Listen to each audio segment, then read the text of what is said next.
Yo, what's up guys, it's TheRetrOG. Welcome back to another video. Now what I have for you guys today, we're going to be discussing a couple of new rumors that have come out for the Nintendo NX. One being that it's going to actually be using the Tegra X2 as opposed to the Tegra X1. And the second one is these new controller modules that you can remove and put onto your apparent Nintendo NX controller, which actually looks very interesting. So let's go ahead and jump into it. I'll go ahead and leave a link to my sources in the description below as I do for all of my videos.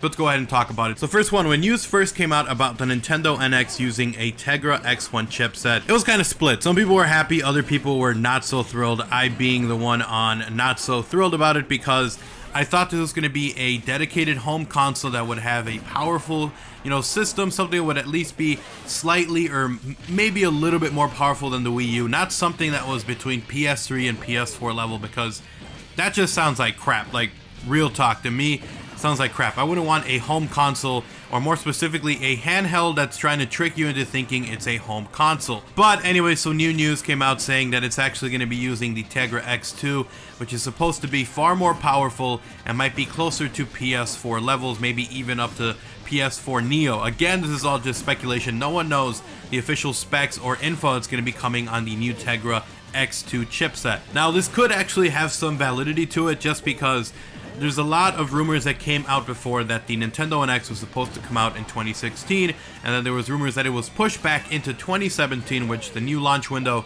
is March 2017, because Nintendo wanted to have more games for it to release on launch, and two, maybe they're waiting on this new chipset to be completed so that they could use it on the console. Now, obviously, the Tegra X2 is something completely different than the X1. It's similar, but it's going to be using some different modules inside of it. It's going to be a lot more powerful, and I think the other big thing is that it's going to be a lot easier to use and have less power consumption. So if you're using, for instance, the handheld version of the Nintendo NX, then you're going to be able to use it for longer periods of time, as opposed to use it 3 hours, now you got to charge it. So there's a lot of benefits of it being an upgraded version.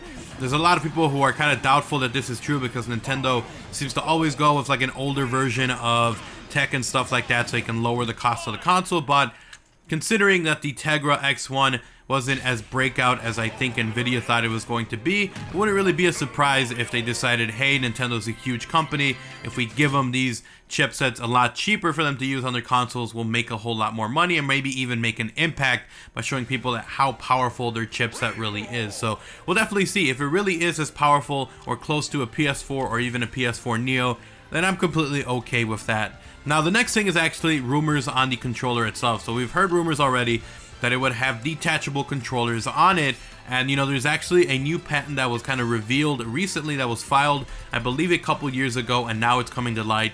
And it's basically a controller where you're able to remove parts of it. So it's kind of weird because it's like these little slots that would be on the controller, and this is all based on the patent, that you can remove the D-pad, you can remove the joystick, the actual action buttons, stuff like that.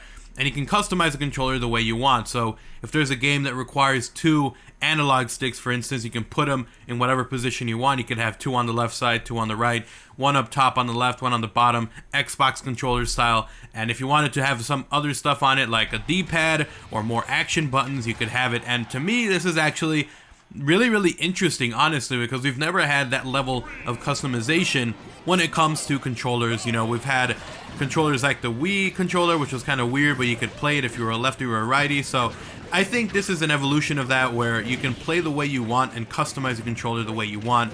And if something breaks, it could be as easy as replacing one of those controller modules. So we'll definitely see. But I thought that was really interesting. I'm actually starting to get a little more excited for the NX. Hopefully they can keep up the momentum.